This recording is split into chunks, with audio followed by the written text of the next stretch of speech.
اللهم صل علی محمد و آل محمد و عجل فرجهم. خب همونطوری که از یکی دو هفته قبل اگر خاطر شریفتون باشه و همینطور دیشب خدمتون وعده کرده بودیم، حالا میخوایم بپردازیم به موضوع محتوایی همین دعایی که الان پخش شد برای شما، یعنی دعای 40 صحیفه شریف سجادیه، موضوع مرگ و قبر و قیامت و در کل در واقع موضوع معاد که سوالات شما رو هم دریافت کردیم و با افتخار خدمت استاد عزیزم محمدی شاهرودی عزیز و گرانقدر هستیم و گفتگومون رو در این باره با ایشان شروع میکنیم.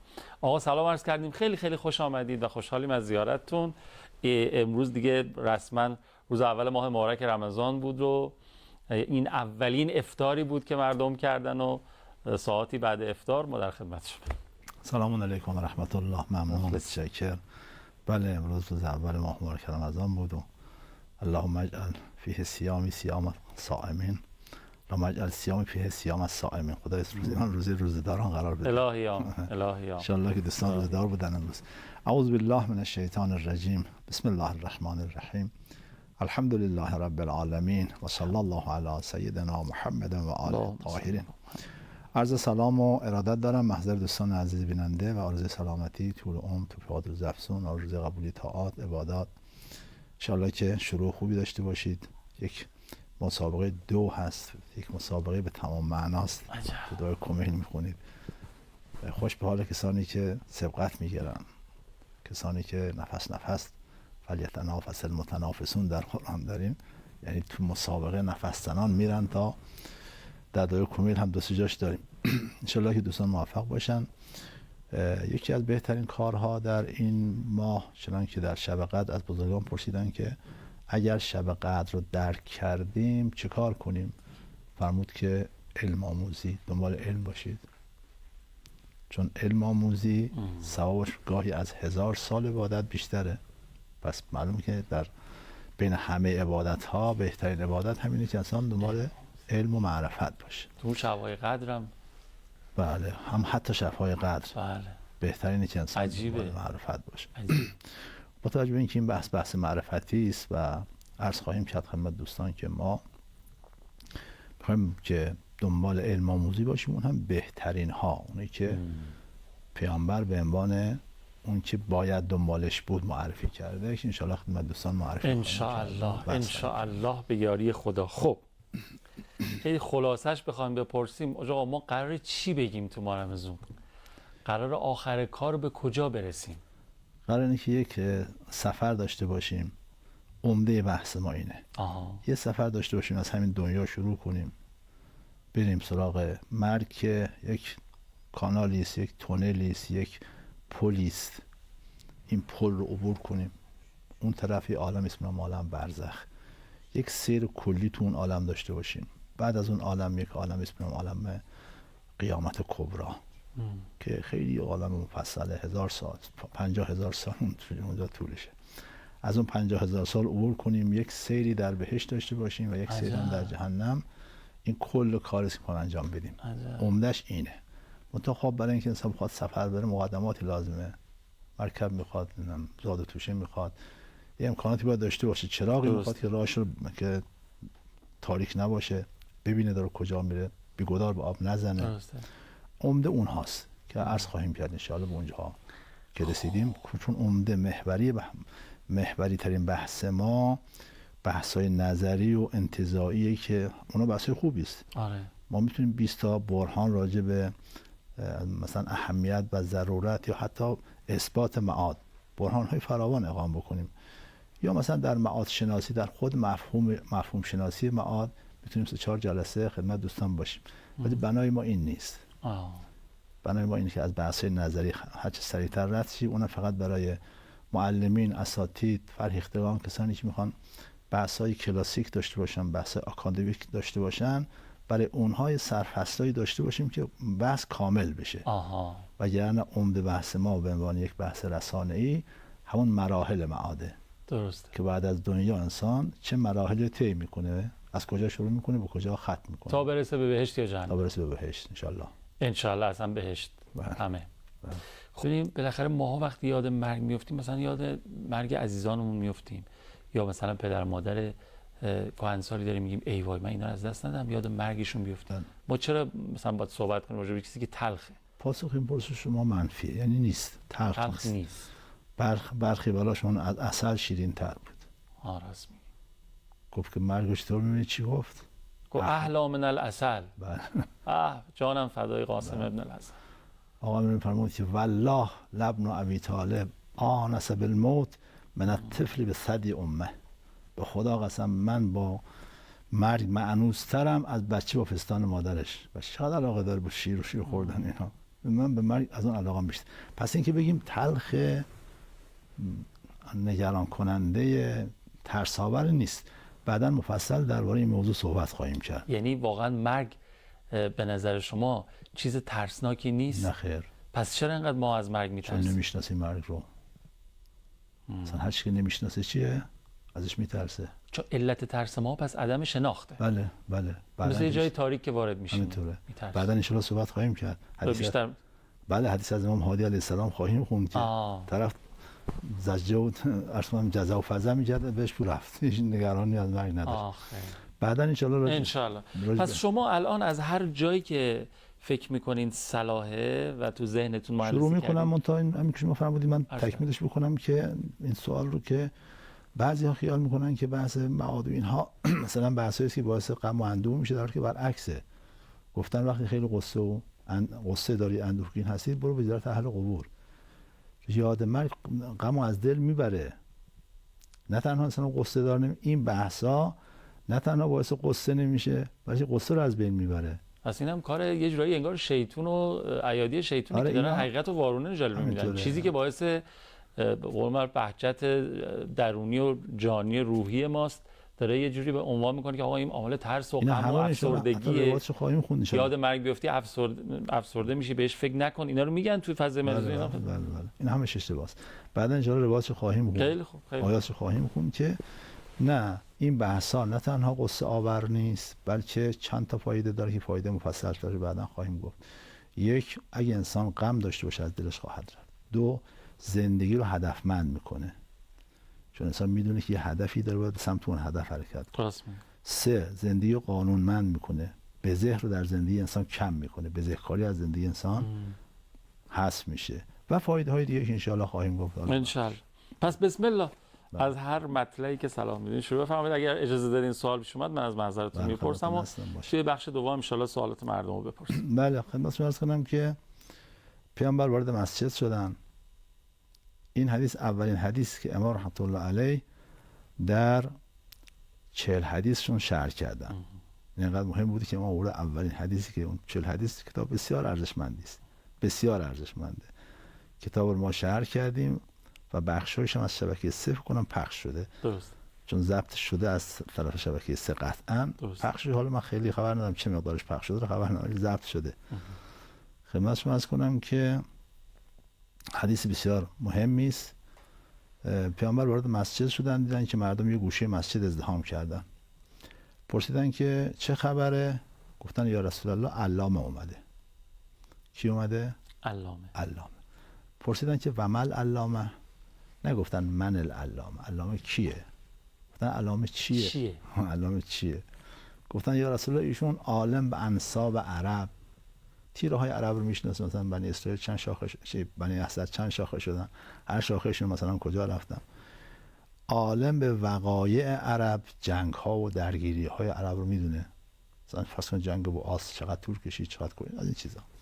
و عالم به اشعار عرب، اون اشعار عربی جاهلی که معمولا به خانه کعبه آویزون میکردن که همش از نظام حالا محتوای عجیب و غریب داشت.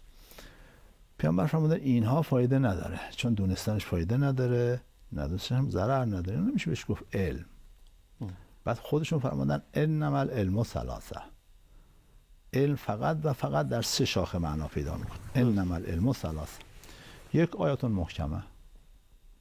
این آیات محکمه رو گفتن که منظور همون اصول دین هست، عقاید که جهان بینی هم بهش میگن. بهش فقه اکبر هم گفته میشه. درست. و یه مجموعه از هست ها و نیست هاست. که بعد نظری مکتب رو تشکیل میده. این شاخه که اساس و ریشه و پایه هست. فرمود آیت محکمه او فریضه عادله. گفتن این فریضه عادله بحث اخلاق و تربیت که بعد عملی دین رو تشکیل میده. اون جهانبینی بود، این ایدئولوژی، اون اصول بود، این فروع.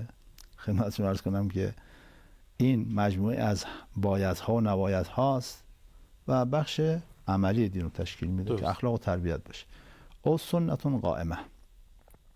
گفتن سنت قائمه همون بحث احکام و فقه و این علومی است که همین احکام مثل احکام نماز و روزه و این چیزها. به اولی میگن فقه اکبر در لسان دین، به دوم میگن فقه اوسط، به سوم میگن فقه اصغر. همین که اسمش فقه هست این در واقع فقه کوچیکه. 2 تا فقه قبل از این هست که اونا از این فقه بزرگترن.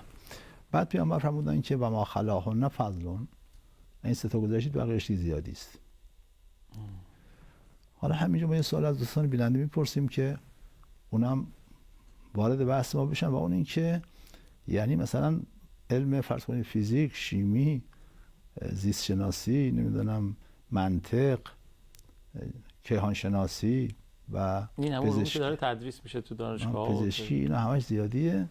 این همه علمی که انقدر درد بشر میخوره، این 3 تا ما گفتیم که علمن بقیهش دیگه زیادی است. و ما خلاقهن فضلون، این 3 تا گذاشتی بقیهش زیادیه. آخه میشه که همه علوم رو ما زیادی بدونیم؟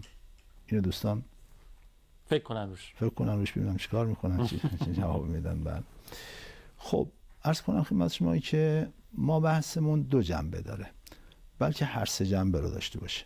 مطمئناً اون چیزی که ما خواهیم گفت فقه خواهد بود، تفقه خواهد بود و 1 ساعت تفقه از 1000 سال عبادت فضیلتش و ارزشش و ثوابش بیشتره. که عرض کردم دیشب که عقل انسان نیاز به غذا داره، بهترین غذای عقل همین عقاید و همین تفقهه. که عقل از خواب بیدار بشه و بعضی از افراد عقلشون رو آکبند نگرش داشتن، همونطوری خدا بهشون داده دست بهش نزدن بشه و این عقل بالقوه به عقل بالملکه تبدیل بشه، به عقل بالفعل تبدیل بشه، به عقل مستفاد تبدیل بشه، بیاد بالا. خلاصه درست. حالا چه اون فقه اکبر باشه که عقاید باشه که بحث ما عمدتاً از اون جنسه، چه فقه اوسط باشه که اخلاق باشه، چه ما بخوایم چه نخواهیم بحث‌های ما رنگ اخلاق به خودش خواهد گرفت. یعنی وقتی ما میگیم که مثلا فرض کن که برای اینکه فشار قلب نداشته باشید این کار رو انجام بدید، میشه اخلاق.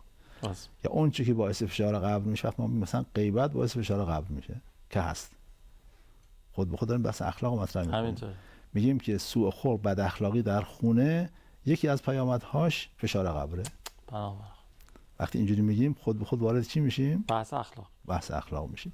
بحث‌های احکام هم کمابیش در لابلای بحث‌های ما هست. پس طرح بحث ما این شد که می‌خوایم راجع به تفقه و فقه صحبت کنیم.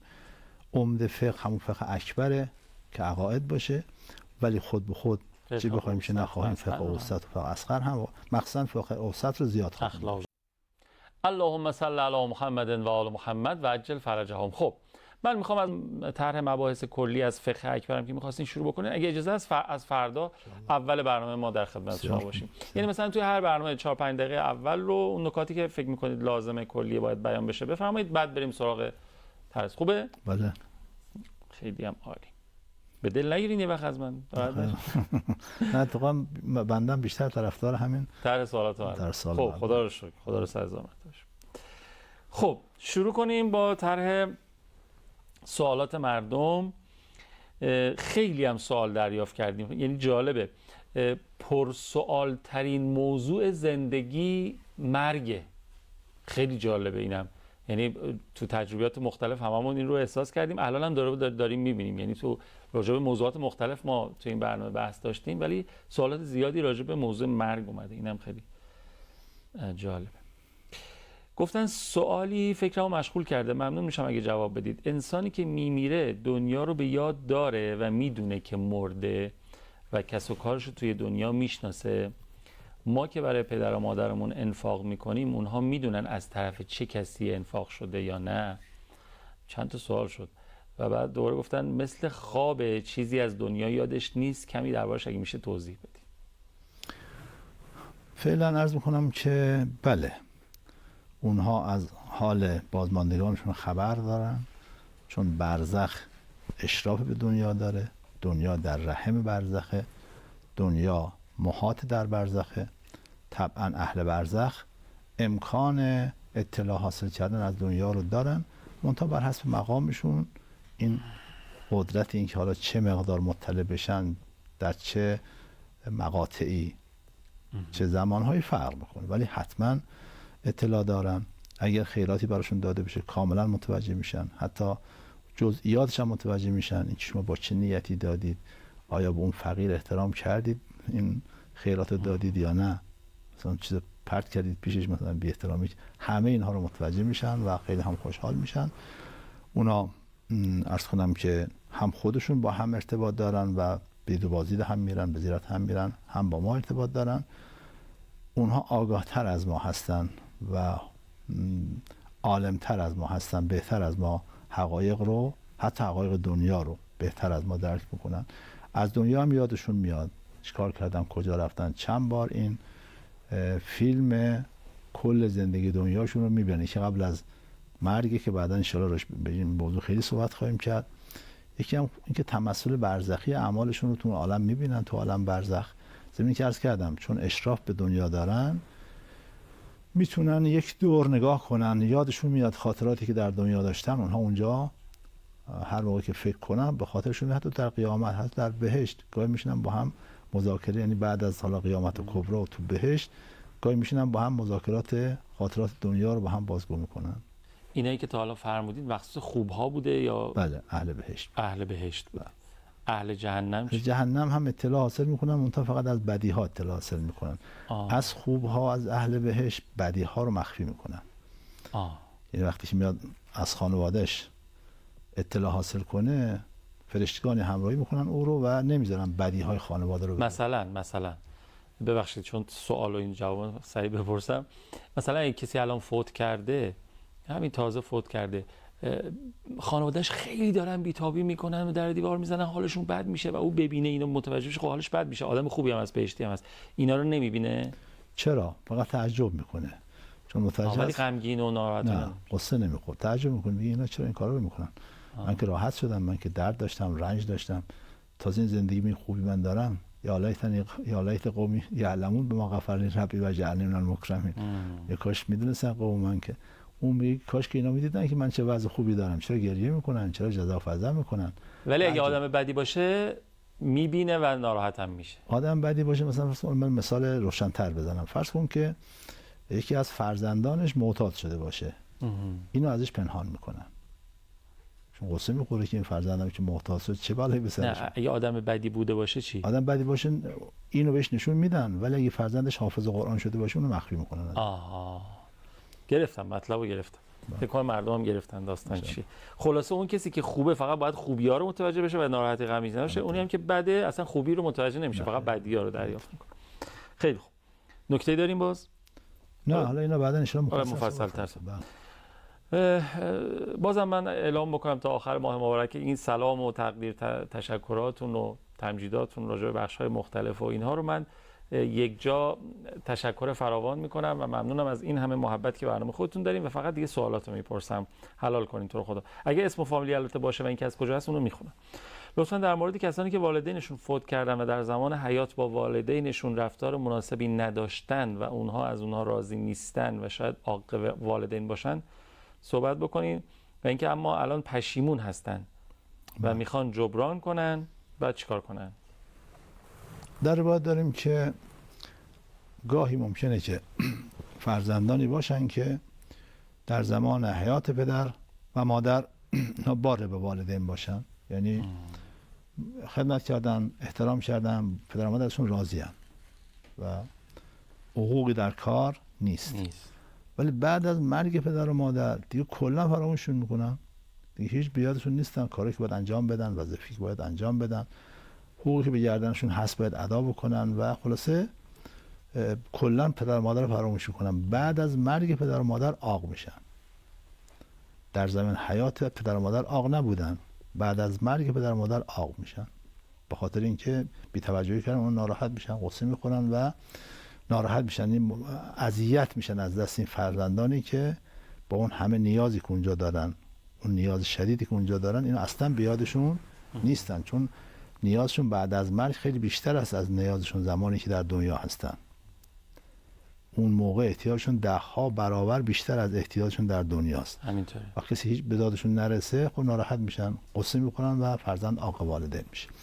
عکسش هم داریم، کسانی که در زمان حیات پدر و مادر اذیت کردن پدر و مادر رو، پدر و مادرشون راضی نبودن و از دنیا رفتن، بعد از پدر و مادر، بعد از فوتشون هم تو که این تو سوال نوشتن فرمودن، پشیمان میکنن چرا ما پدر و مادر اذیت کردیم، چرا، یعنی اون عاق والدین رو درک میکنن که عاق والدین شدن، شروع میکنن اولا توبه میکنن که خدا ببخشدشون و ثانیا شروع میکنن کارهای خیر برای پدر و مادر انجام دادن.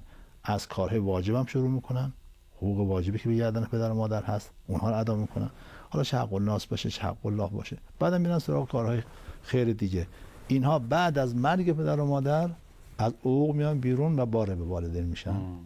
در روایت این مطلب به همین شکل درس کردم داریم، پس نگرانی نداره. اگر شما واقعا شروع کنید و جدی باشید، مثل زمان حیاتشون نباشید که بعد آخر اون پشیمان کنید که خب ما داریم از دنیا میریم، کاری هم نکردیم که پدر و مادر از ما راضی بشن. رضایت اونها رضایت خداست و کاری کنید که اونها در عالم برزخ که نظارت میکنن بر کار شما، متوجه میشن شما چیکار میکنید، از شما راضی بشن. بله، خیلی ممنون. گفتن که برای اینکه اون لحظه که میخواد روح از بدنمون خارج بشه حس خوبی داشته باشیم و نترسیم و راحت تر این کار انجام بشه، چه کاری باید قبلش انجام بدیم؟ انشاءالله بعدها راجع به سکرات موت و این اموری که باعث سکرات موت میشه صحبت خواهیم کرد مفصل.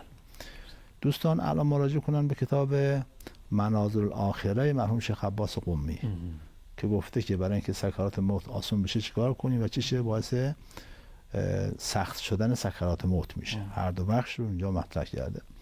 ما هم تو کتاب درس‌های از عقاید اسلامی جلد 4 این بحث اونجا مفصل مطرح کردیم، چه چیزی باعث میشه که انسان جان کندنش سخت باشه و چه چیزی باعث میشه که جان کندن انسان آسون باشه. دوستان موردش من فهرستوار عرض میکنم الان خدمت دوستان. یکی همین نیکی به والدین هست. نیکی به والدین اون سکرات موت از بین میبره. یکی صله رحم هست. صله رحم شهرها رو آباد میکنه، عمرها رو طولانی میکنه، روزی رو زیاد میکنه، سکرات موت هم از بین میبره. یکیش روزه ماه شعبانه که حالا گذشته الان دیگه. ای بابا. روزه ماه شعبان ویژگی رو داره. سکرات موت از بین میبره. جالب. یکیش خدمتتون عرض کنم که اینکه مؤمنی بین ظهر پنجشنبه تا ظهر جمعه از دنیا بره، هم سکراتش آسون میشه، هم عذاب قبر کلا ازش برداشته میشه که دیگه عذاب قبر هم نداره. از کی تا ظهر جمعه؟ از ظهر پنجشنبه تا ظهر جمعه. این فاصله 24 ساعت. یه دعایی هست. خواهی میکنم ببخشید مؤمنی توی این زمان از دنیا بره. بله. یعنی هر کسی از این دنیا رفت نمیتونه بگیم 100% دیگه. مؤمن در این فاصله از دنیا بره عذاب قبرش برداشته میشه. هم از دنیا به قبض روح بشه، نه دفن بشه. قبض روحش تو این فاصله. قبض روحش تو این فاصله باشه. ممکنه دفنش حالا توی زمان دیگه باشه. بله. این دعایی که عرض میکنم 10 خاصیت داره، از پیامبر نقل شده، فایده های خیلی زیاد، ثواب های خیلی زیاد. از جمله یکیش اینه که سکرات موت رو برمی‌داره. اعددت لکل حول لا اله الا الله ولکل هم و غم ما شاء الله ولکل نعمت الحمدلله ولکل رخان الشکر لله ولکل عجوبة سبحان الله. این دیگه جملات هر کدامش نیاز به شرح و تفسیر داره. 10 جمله هست بسیار عالی که من 5 تاشو خوندم. حالا بقیه‌اش هم دوستان به مفاهیم مراجعه کنن، سرچ کنن. گفتم اعددت لکل حول لا اله الا الله، بقیه‌اشو پیدا میکنن. بخوای تا آخرشم بکنم میخونم. دست شما در نکنه. اینم باعث از بین رفتن سکرات موت میشه و یکی از خواصش ها، خواص فراوان دیگه هم داره. بعد جملات بسیار ارزشمندی هم هست. اعددت لکل ذنب استغفر الله و لکل مصیبت انا لله و انا الیه راجعون و لکل ضیق حسبی الله و لکل قضاء و قدر توکلت علی الله و لکل عدو اعتصمت بالله و کل طاعت و معصیت الحمدلله رب العالمین. خلاص خیلی دعای با الحمدلله رب العالمین. الحمدلله. گفتن که روح از کدام قسمت بدن خارج میشه و چقدر زمان میبره؟ روح جا نداره که ببینیم از کدام قسمت خارج میشه و زمان هم نداره، نه مکان داره نه زمان. اینکه بی حس میشه انسان، این غیر از اون قبض روحه که نفس انسان جدا میشه. اما از پا شروع میشه به سینه که میرسه دیگه انسان کلا حسش کلا از بین میره. زمانی هم نمیبره، کسری از ثانیه مثلا. خیلی سریع. بله. گفتن آیا تلقینی که برای میت در قبر میخونن واقعا تأثیری توی اعمالش و یا بهشتی جهنمی شدنش داره؟ فرض اون تلقین اینه که این طرف این حرفا رو باور داشته، میگفته. بهش میگن که یادت میاد که در بین ما بودی اینجوری میگفتی تو خود تلقین ها. اول میگن که تکونش میدن، میگن که افهم فلانی. حالا بهتره که به همون زبان خودشم بگم. اول به همون زبان عربی بخونن، یه بارم به زبان خودش به زبان فارسی بزنن. تکونش میدن، میگن گوش کن فلانی، یادت میاد در بین ما که بودی میگفتی خدا هست، خدا رو قبول داشتی. تلقین که میکنن، تلقین اون چیزایی که قبلا باور داشته. بله بله. چیزی که باور نداشته بهش بگن که یادت میاد، نخیر من قبول نداشتم، شما بی خود دارید میگید. چه اثری داره کسی که یک عمر خدا رو باور نکرده، معاد رو باور نکرده، یک عمر در مقابل دین ایستاده، حالا بهش میگن که یادت میاد که تو دین رو قبول داشتی، قرآن رو قبول داشتی، عرض کنم که 8 و 9 رو قبول داشتی، 12 امام رو قبول داشتی. باز دوباره ما یادآوری میکنیم اگه اون 2 تا ملک اومدن ازت پرسیدن اینجوری بگو. اول میگی که یادت میاد که اینا رو قبول داشتی، بعد میگن که خب حالا اگه اون ملک اومدن اینجوری بگو. اما کسی قبول نداشته، حالا بهش میگن یادت میاد که نخیر من قبول نداشتم که یادم نمیاد، کدومش چیزی یادم میاد. پس بله اینها برای کسی است که باور داشته. منتها حالا سکرات موت، اون فشارهای مرگ که همه چی از یاد انسان میبره، فراموش کرده. با این تلقین میخوان که یادآوری بشه، یادش بیاد که اون عرض کردم که فشار قبر، خب فشار مرگ، فشار سکرات، قمرات دیگه. تا قرآن تحت قمرات یعنی فشارهای خیلی شدید. ممکن اینها باعث شده باشه که حتی اسم خودش هم یادش رفته باشه، که من کی هستم یادش رفته باشه. یادآوریش میکنن که اون چیزی که بلد بوده رو بلد باشه. وقتی که تلقین دوم رو میخونن که مستحب 2 تا تلقین بخونن، بله که موقعی که گذاشتن تو قبر بازوشو بگیرن، تکونش بدن و تلقین رو بخونن. یکم بعد از اینکه قبر رو پوشوندن، یک نفر با اجازه ولی میت، که یا خود ولی میت یا یک نفر با اجازه ولی میت، بنشینه رو قبر و یه بار دیگه تلقین رو بخونه. وقتی این تلقین دوم که خونده میشه، اون 2 تا فرشته که حالا نکیر و منکر یا بشیر و مبشر هستن، میگن بریم چون واسه ازش بپرسیم رو تلقین کردن، دیگه لازم نیست بپرسیم، دیگه سوال جواب لازم نیست. وقتی این تلقین دوم که خونده میشه، اونم دیگه خب بریم سراغ کارمون دیگه. چی میخوایم بپرسیم؟ الان که بهش یاد دادن که چی بگه، اینم که بلد بود، حالا هم که چی شد یادش اومد، دیگه برای چی بخوایم بپرسیم؟ مثلا سوال بعدی که می‌خواستم بپرسم همین فلسفه حضور نکیر و منکر نوشته بودن چیه؟ اون بحث دیگه است باز. اون واسه این سوال بذاری برای در واقع برنامه بعدیمون باشه. همین پاسخ رو می‌خواین کامل بفرمایید که دیگه لحظات پایانی برنامه است. پاسخش همین بود.